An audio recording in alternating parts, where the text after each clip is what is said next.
আসসালামু আলাইকুম রহমতুল্লাহ বারকাত। আলহামদুলিল্লাহ ওসসালাতু ওয়াসসালামু আলা রসুলিল্লাহ আম্মা বাদ। সম্মানিত দর্শক শ্রোতা, আজকে আমি আপনাদের সামনে যে বিষয়ে আলোচনা করতে চাই সেটা হলো মিলাদুন্নবী সম্পর্কে, মিলাদুন্নবী পালন করা সম্পর্কে। মিলাদুন্নবী পালন করা এটাও একটা বিদআত।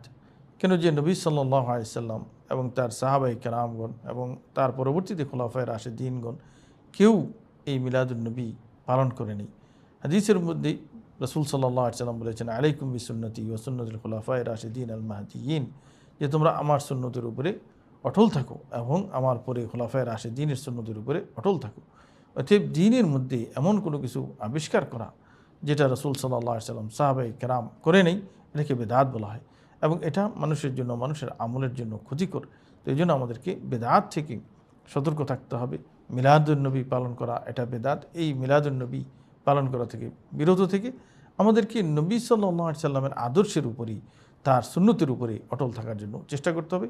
মানুষ যত বেশি সুন্নতের উপরে অটল থাকবে তত বেশি সে কল্যাণের উপরে থাকবে, পক্ষান্তরে সুন্নত থেকে যত দূরে থাকবে সে তত অকল্যাণের উপরে থাকবে। আল্লাহ রাব্বুল আলামিন আমাদেরকে সুন্নতের উপরে থাকার তৌফিক দান করুন। আমিন। আসসালামু আলাইকুম ওয়া রাহমাতুল্লাহি ওয়া বারাকাতুহু।